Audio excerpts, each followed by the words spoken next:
Hi guys, welcome to our channel. चलिए शुरू करते हैं आज की स्टोरी। सुबह के 5 बजे थे। अभी सूरज निकला नहीं था, लेकिन आरव की आंख खुल चुकी थी। कमरे में सन्नाटा था, बस छत के पंखे की धीमी आवाज और बाहर कहीं दूर से आती कुत्ते के भौंकने की आवाज।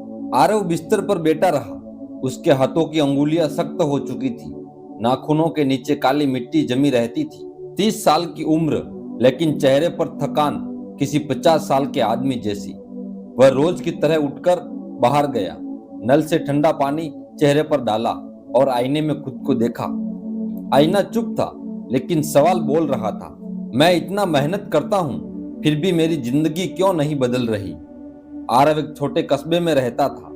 दिन में वह ईंट भट्टे पर काम करता, जहां धूप सीधे सिर पर पड़ती और सांसों में धूल भर जाती।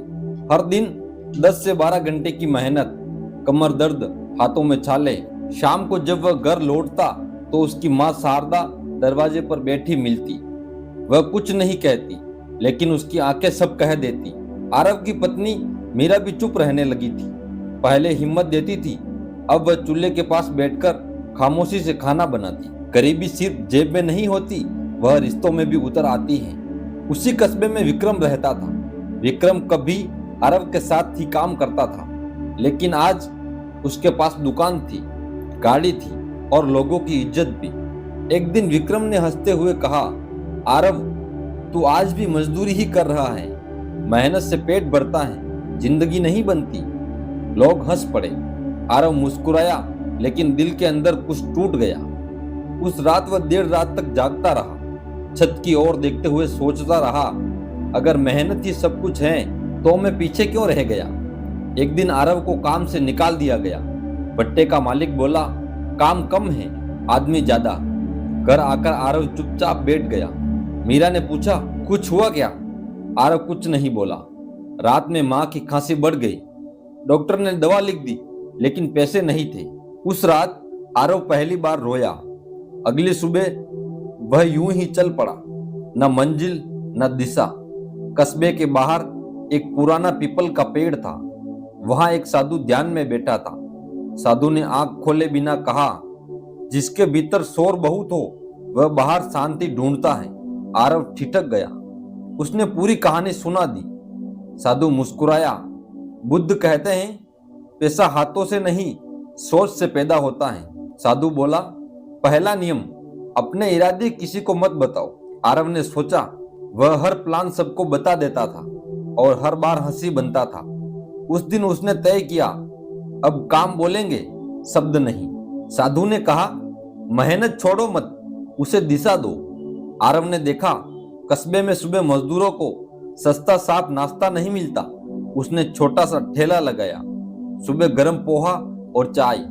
पहला दिन 120 रुपए, दूसरा दिन 260 रुपए, तीसरा दिन 450। छोटा काम लेकिन सही जगह। आरव ने जल्दबाजी नहीं की, कमाई को बढ़ाने में लगाया। बारिश आई, उसने सूप शुरू किया। सर्दी आई, उसने मूंगफली और चाय चालू की। जब बाकी लोग रोते थे, आरव तैयार रहता था। आरव ने साथ रखा मोहन को, ईमानदार, चुपचाप काम करने वाला। विक्रम ने अफवाहें फैलानी शुरू कर दी, आरव मिलावट करता है। ग्राहक कम हुए, आरव डगमगाया। साधु ने कहा, जो टूट गया वह कभी नहीं बनेगा। आरव ने झगड़ा नहीं किया। उसने साफ सफाई, खुले बर्तन, ईमानदारी दिखाई। धीरे धीरे लोग लौटे। साधु बोला, दुश्मन डर से पैदा होता है। आरव समझ गया, विक्रम डर रहा था। आरव ने शहर के दूसरे हिस्से में नया ठेला लगाया। विक्रम की चाल खुद ही खत्म हो गई। आखिरी बात साधु ने कही, सबसे बड़ा दुश्मन तुम्हारा डर है। आरव ने रोज ध्यान शुरू किया, हर रात खुद से सवाल। 6 महीने बाद 3 ठेले, अस्थायी कमाई और माँ का इलाज और घर में शांति, सब कुछ उसने पा लिया था। मेहनत बिना सोच अंधी होती है, सोच बिना शांति खतरनाक होती है। जिसने दोनों को जोड़ लिया वही जीतता है। आरव अमीर बना पैसे से नहीं, समझ से। दोस्तों, उम्मीद है आज की कहानी आपको अच्छी लगी होगी, और अगर वीडियो अच्छी लगी हो तो वीडियो को लाइक, अपने दोस्तों के साथ शेयर करना ना भूलें, और चैनल पर अगर नए हैं चैनल को सब्सक्राइब कर लीजिए। मिलते हैं अगली वीडियो में, तब तक के लिए अपना ख्याल रखिए। धन्यवाद।